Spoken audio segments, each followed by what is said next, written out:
Welcome back to the Nullified Take, where we've got the TNT takes for you on Australian Survivor Blood versus Water, Episode 8. Firstly, I would just like to thank everybody that left a comment on the previous video and also for all the likes. I really appreciate it. With the likes, it helps this channel grow immensely. So please be sure to like this video again and leave a comment and let me know what you think of my top 5 takeaways for Episode 8. I've just finished the episode, and what a good one.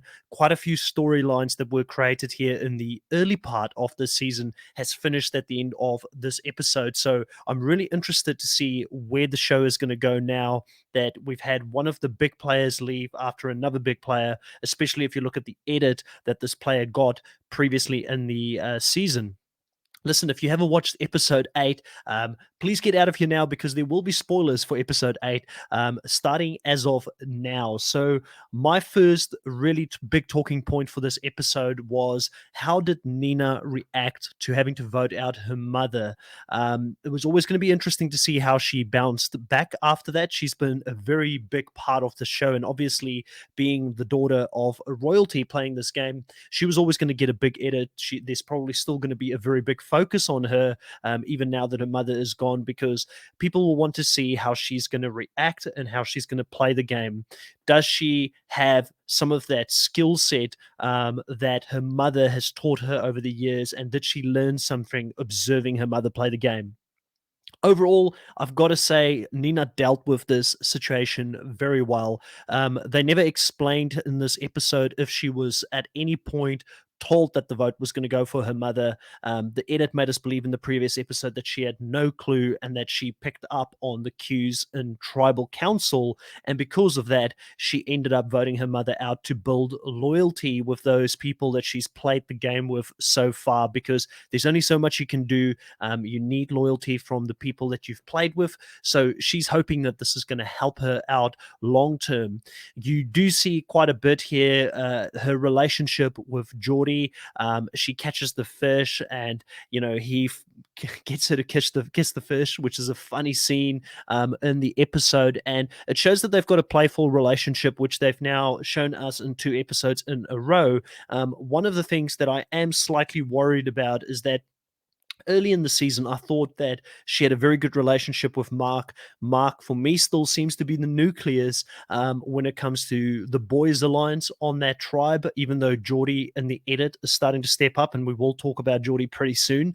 I do still think that Mark, again, he's that silent leader. I know there's a few people here that listen to the video that don't agree that Mark is playing such a great game, but I do think he is playing a really good game because he doesn't even have to say anything. People want to play with him. People want to work with him, and that is very, very powerful in this game. But overall, I felt that Nina did a really good job here this episode. She didn't make a big fuss about the fact that her mother is out of the game. The one thing that I will have to give her a little bit of criticism on was when they were at the reward and JLP asked her, or the immunity challenge, I should say, and JLP asked her, how did it feel to have to lose your mother in the game?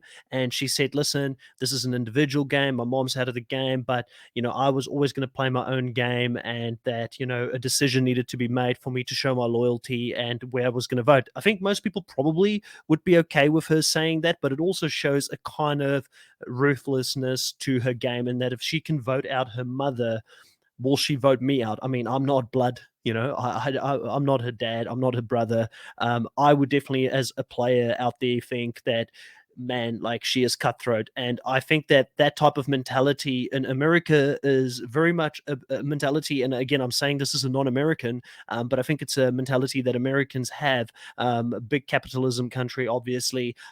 You've got to fight your way to get to the top at any means necessary. But how is that going to translate to the Aussie culture and playing this game? I think there are some differences, and it would be very interesting to hear Nina's thoughts and Sandra's thoughts at the end of the season in regards to some of those cultural differences playing the game. Sandra probably more so because she's played this game in America quite a few times.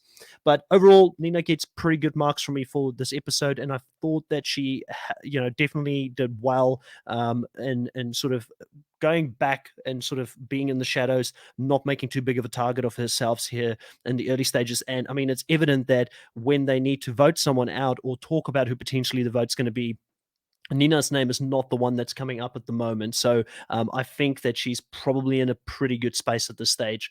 Now, the second talking point here that I want to talk about is Jordi.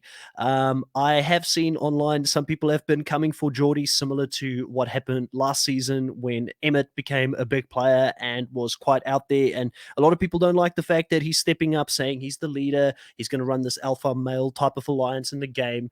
Obviously, we do celebrate this when there is a female alliance coming together and they run the game, but not everybody is too happy about a male potential dominant alliance that could run this game. I personally don't have a problem with it. Like, listen, if there's a female alliance, guys alliance, I don't care. Just give me good strategy, and I will follow that.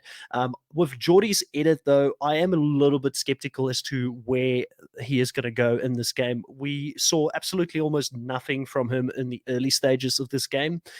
He is seen as a bit of a joker, as he calls himself here in this episode, and he's a bit of the life of the party, and jokes around with everybody, has a great killer social game, and he feels like he's built this great resume right now because he's taken out Sandra, the queen of Survivor, the 2 times champion. And this is going to give him something at the end that he can stake his claim to.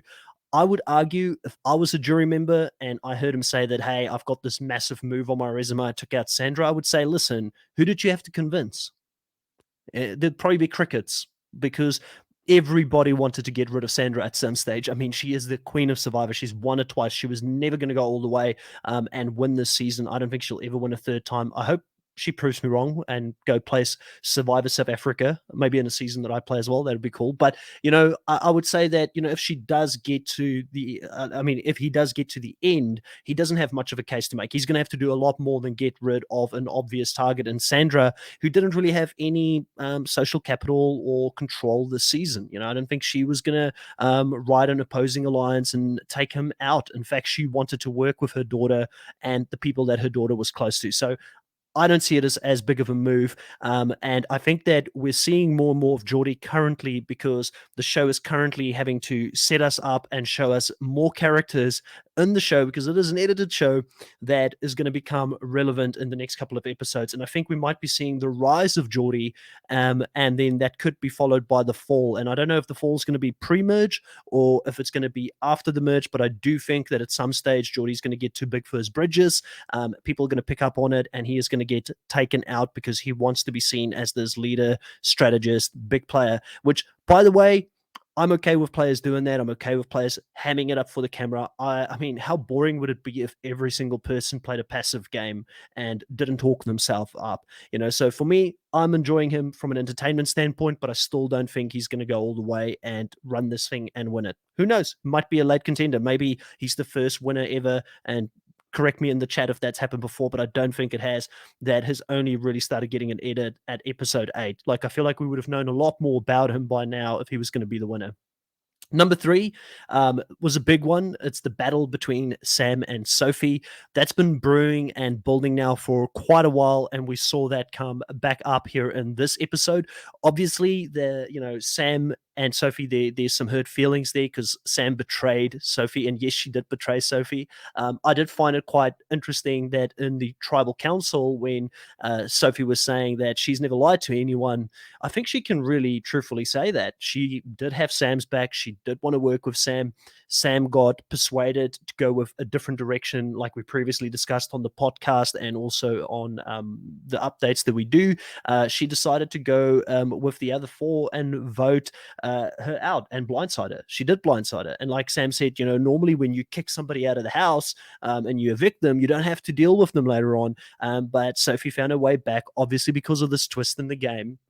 And now Sam's got to deal with that on the actual tribe. And, it was always going to be Sam and Sophie going at each other. So for Sam to correctly read here and say, I need to take Sophie out, I need to push this agenda and play a very aggressive game, I was a little bit fearful for her that people are going to pick up that she does have the ability to gather votes, and she does have the ability to persuade people to vote her way. And it could be seen as a threat because she has played this game before. And even though it's not been a game that took her all the way and even to the merge that season, any experience that you have on anybody else is still valuable. Like we saw this episode, Sam and Mark both giving advice at the reward challenge, which we'll talk a little bit about as well. So overall, I think, Sam getting it over Sophie here, right move for her to take her out. I do think Sophie has got all the rights to have some hurt feelings in the game.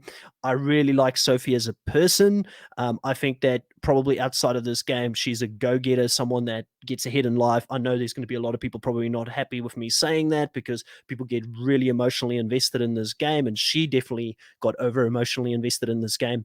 I don't think the way that she played the game was that great, and I think that being a trustworthy, truthful person, I think that you leave that stuff at home. Like when you play a game such as Survivor, you do what is necessary to get to the end. Like Sandra always used to say, anybody but me. I'm happy with anybody else going home. And I think that Sophie tried to bring that morality that a lot of people struggle with when they play a game such as Survivor. She tried to bring that into Australian Survivor brands, not brands as abroad, but Blood versus Water.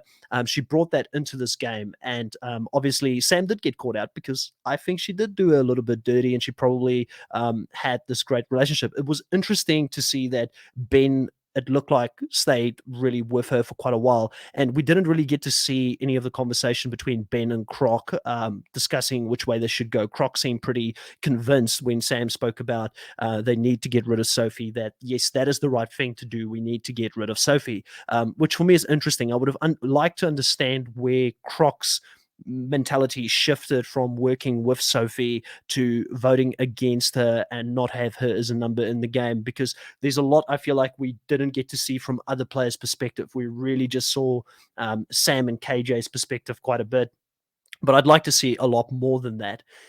Number 4 for me here was the two different strategies that were used in the challenge. I did like the challenge here. It's where you hold your arms up with palms facing the opposing player with a disc in between. It is a team effort, it is endurance. It's the kind of things we like to see in Australian Survivor. Who wants it more?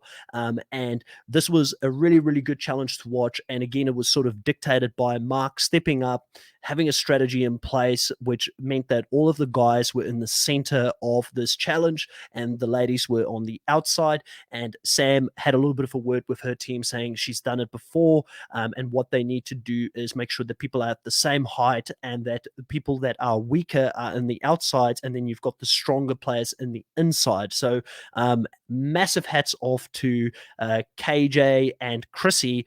Chrissy, by the way, again, great episode. I wish I could sneak her into my top 5 somewhere as well. Still probably my favorite character this season. Got a lot of heat from JLP early on in this challenge, with JLP saying that, she's struggling already and it's only like a minute into the challenge. And she calls him out on it. She calls him Jonathan on his full name. Like, if you were ever at school and your teacher called you on your full name, a lot of people used to think I'm Christopher. I'm not, I'm Chris. I've had my English teacher call me Christopher before, and that's normally how I would know I'm in trouble. So I kind of felt like she was telling Jonathan or JLP, you're in trouble, buddy. I'm going to go deep. And she proved them wrong. She went very deep in this challenge.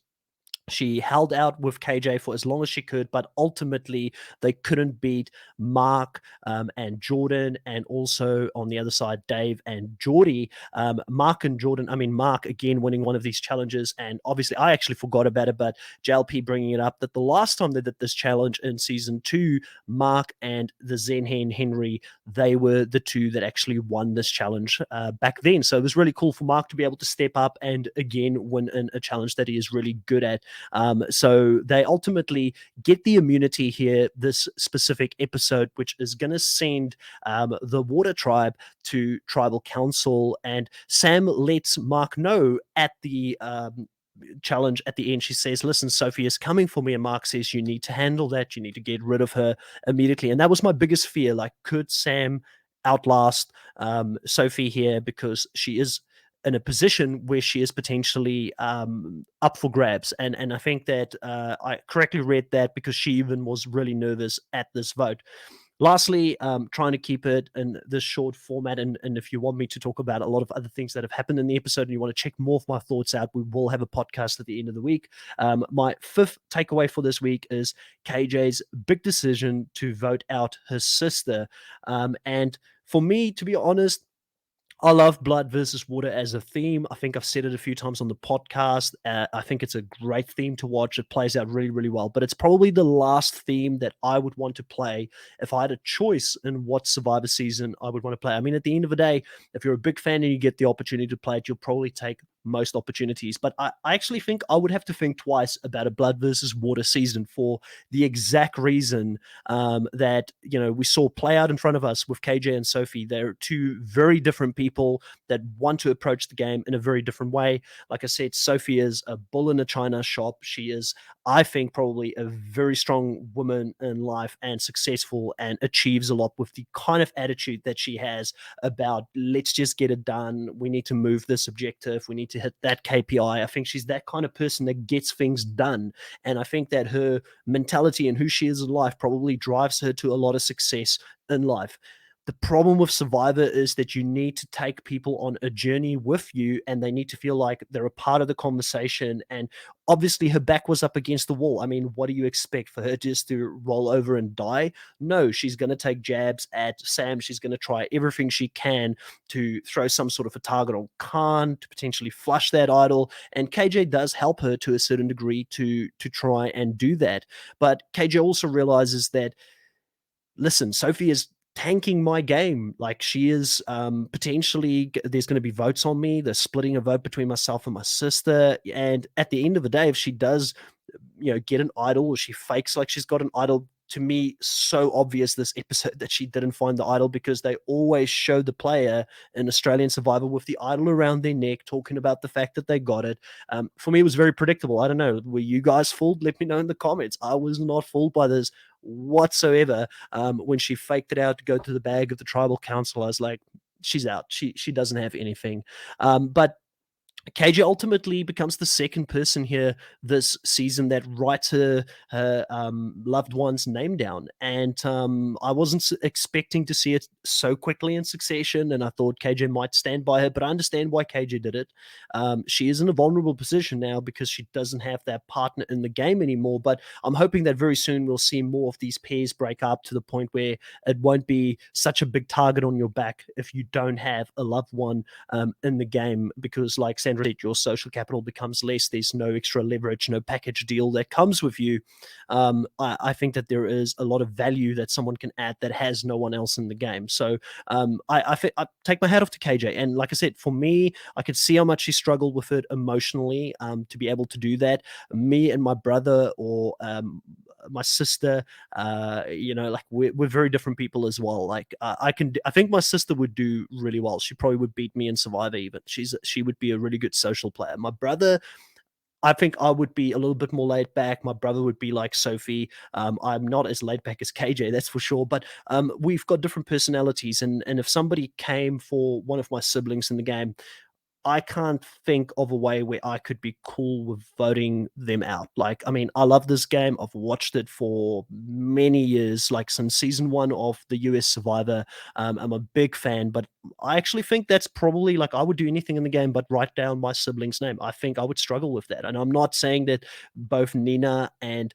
KJ is wrong for doing that. It's just me personally. Like, I mean, I understand where they're coming from. It's just I would struggle with voting against family. And I think that if people came for them, they would be coming for me, and it would be very difficult for me to just sit back and see it happen. Like, I don't even care if $500,000 is at stake. So, and that's just me personally. So, I'm wondering, what did you guys think of this episode? What was the biggest talking points for you from this episode? And don't worry, if I don't get to talk about everything, I know there's a lot that happened this episode. I will try and address as much as I can of everything that happened, both of episode 7 and 8, and then also 9 by the end of the week. If you guys like this content, please, like I said, hit a like, subscribe, comment on it. All of these things help with growing this channel. I want to continue to grow it. I want to continue to bring, hopefully in the future, great guests and interview them from maybe even this season, previous seasons of Australian Survivor, and so forth. And I can only do it if you guys are happy to support the channel. So if you're checking it out and you're not subscribed, please consider following it. As I'm building this community, it doesn't cost a thing, and I don't want to charge for it. So the only charge is to maybe subscribe, share, and I would much appreciate that. I'll catch you next time when I break down the top 5 talking points for episode 9 of Australian Survivor Brains, Blood versus Water. I'll get it right by the end of the season, I promise. Talk to you guys later.